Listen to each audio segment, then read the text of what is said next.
અને હવે સીતા જોઈએ કે જ્યાં વડાપ્રધાન નરેન્દ્ર મોદી કરી રહ્યા છે ખાસ વાતચીત, ખાસ इंटरव्यू।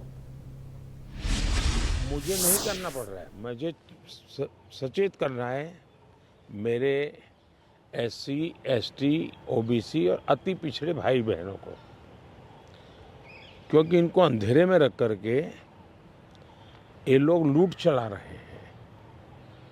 और चुनाव एक ऐसा समय है कि जो सबसे बड़ा संकट आ रहा है उससे देशवासियों को मुझे जागरूक करना चाहिए। और इसलिए मैं आग्रहपूर्वक जनता जनार्दन को समझा रहा हूँ, क्योंकि ये दो चीज़ें हो रही हैं। एक, भारत के संविधान की मूल भावना का हनन हो रहा है, संविधान की मर्यादाओं को तार तार कर दिया जा रहा है, और वो भी अपनी वोट बैंक की राजनीति के लिए। अब मुझे याद है, मैंने हाउस में कभी कांग्रेस के नेताओं को सुना तो वो ये कहते थे कि पीएसयू का प्राइवेटाइजेशन कर रहे हैं आप, तो आप आरक्षण मिटा देना चाहते हैं। अब रियलिटी तो है नहीं, गप्पाजी कर रहे थे। लेकिन मेरे सामने आया कि जो लोग इतने बड़े दलितों के हितैषी अपने आप को कहते हैं, आदिवासियों के हितैषी कहते हैं, वे हकीकत में उनके घोर दुश्मन हैं। इन्होंने रातों रात एजुकेशनल इंस्टीट्यूशंस को माइनॉरिटी इंस्टीट्यूशंस बना दिया। माइनॉरिटी इंस्टीट्यूशन बना दिया तो उन्होंने आरक्षण उसमें खत्म कर दिया। अब उनके अधिकार क्षेत्र में नहीं था, वैसा एक नियम बदल दिया उन्होंने, और यूनिवर्सिटी तक को माइनॉरिटी स्टेटस दे दिया। अब दिल्ली में ही जामिया मिलिया जो यूनिवर्सिटी है, उसको उन्होंने माइनॉरिटी बना दिया, उसमें सारे आरक्षण खत्म हो गए। एडमिशन में भी नहीं, नौकरी में भी नहीं। और बाद में तो चीज़ें उभर करके आई कि करीब करीब 10,000 ऐसे इंस्टीट्यूशंस हैं जिसको इस प्रकार से आरक्षण के जो एससी, एसटी, ओबीसी का अधिकार था वो पिछले दरवाजे से उसको छीन लिया गया है, संविधान की पीठ में छोड़ा भोंका दिया है। बाबा साहब आम्बेडकर ने जिस सपने से ये व्यवस्था खड़ी की थी उसको इन्होंने वोट बैंक के लिए गिरवी रख दिया है। तो ये एक चिंताजनक बातें मेरे सामने जब आई, तब मुझे लगा कि मेरा दायित्व बनता है कि मैं देश को अवगत। इतने में इनका मैनिफेस्टो आया। इस मैनिफेस्टो ने और चौंका दिया, और इसलिए मैंने पहला मैनिफेस्टो देखते ही मेरा पहला कमेंट था कि ये मैनिफेस्टो पर मुस्लिम लीग की छवि है। तो 2-3 दिन तो उनको लगा कि इसका जवाब देने की ज़रूरत नहीं है, ये अपने आप ही बात खत्म हो जाएगी। जब उन्होंने कोई जवाब नहीं दिया तो फिर मैं एक एक चीज़ खोलने लगा। जैसे इस देश में वो ये कहें कि हम खेलकूद में भी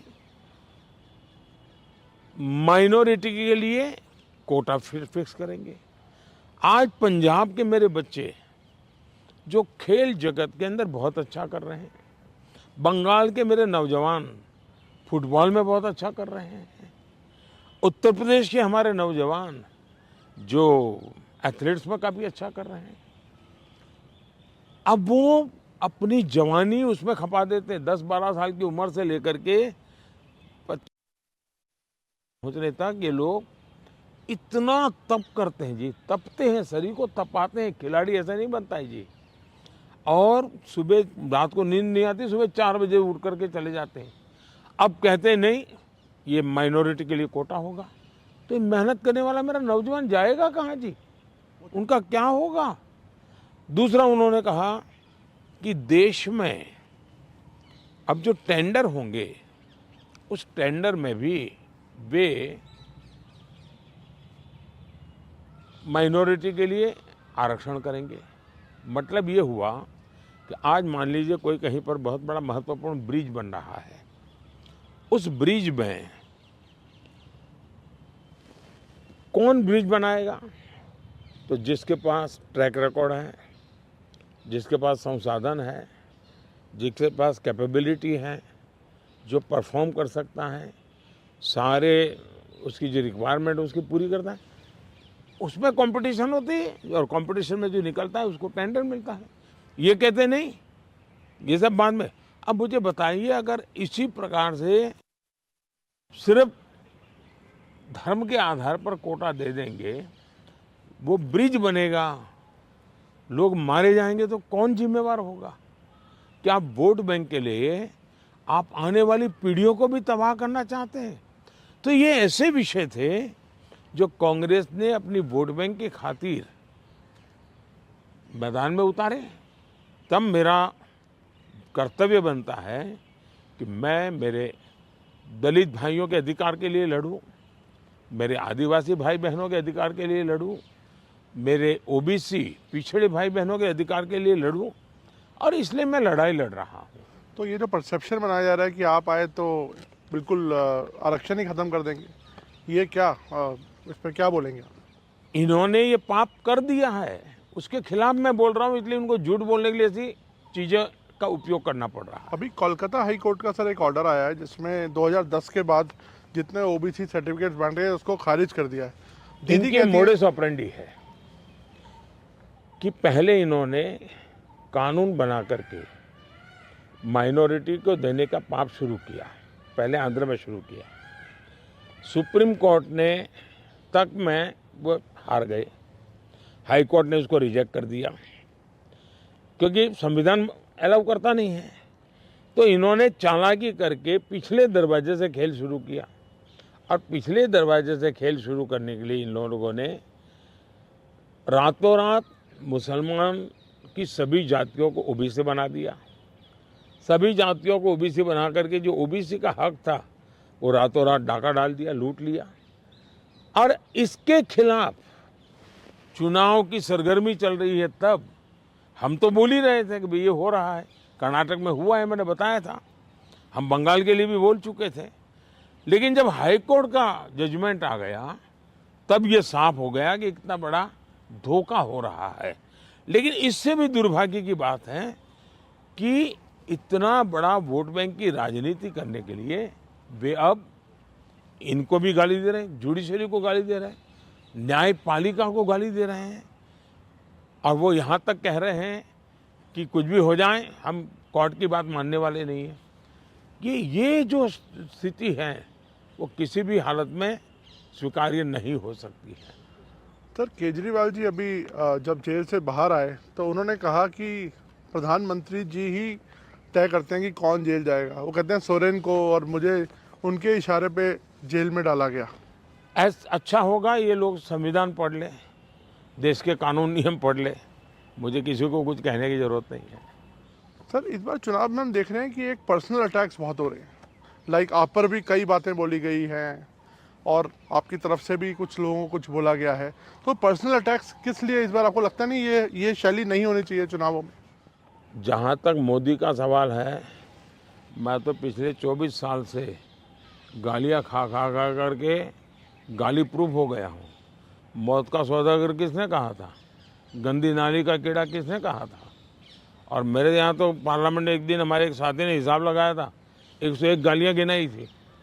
तो चुनाव या चुनाव न हो, ये लोग मानते हैं कि गालियाँ देने का हक उनका ही है, और वे हताश निराश इतने हो चुके हैं कि गालियाँ देना, अपशब्द बोलना, ये उनके शायद जहन में है, उनके स्वभाव में हो गया है।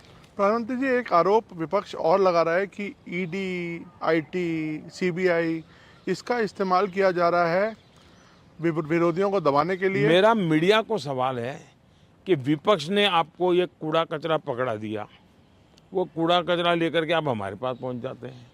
मीडिया वाले रिसर्च करें कि भाई सरकार के लिए क्या सवाल पूछने चाहिए, प्रधानमंत्री को क्या सवाल पूछना चाहिए।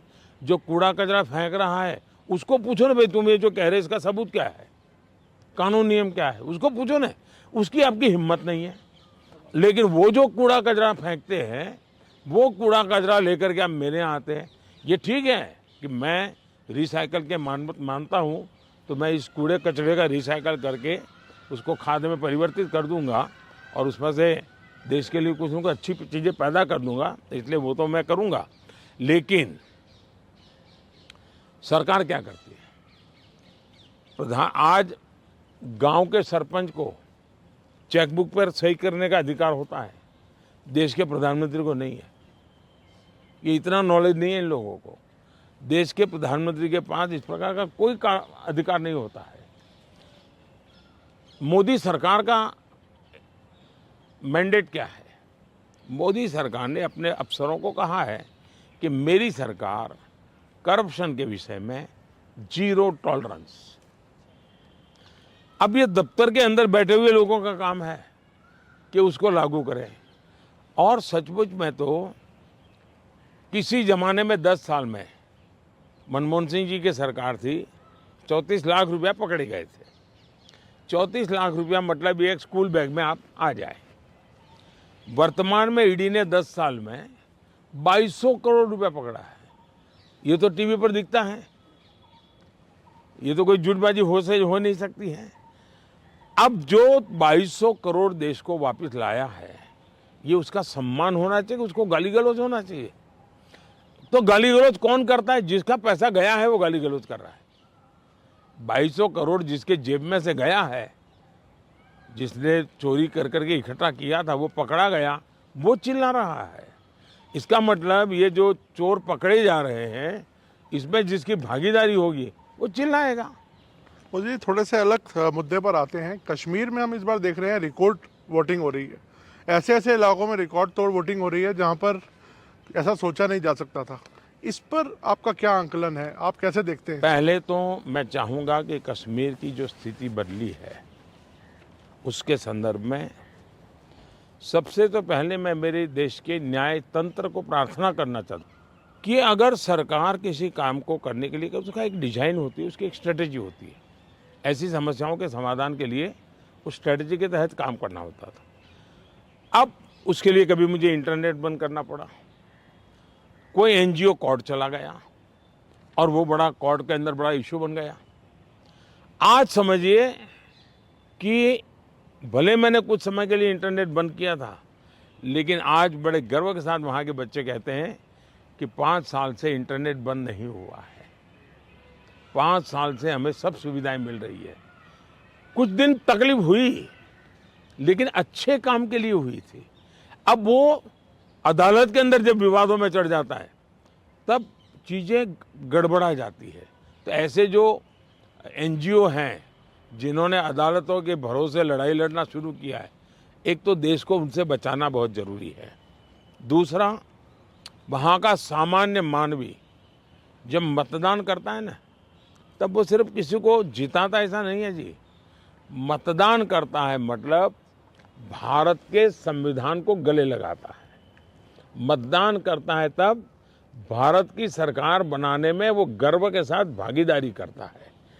मतदान करता है मतलब कि भारत के सार्वभौमत्व के प्रति अपना समर्पण व्यक्त करता है। दूसरा, उनको विश्वास हुआ कि ये सरकार ऐसी है कि जहाँ फेयरनेस है, हम भरोसा कर सकते हैं कि ये सही होगा।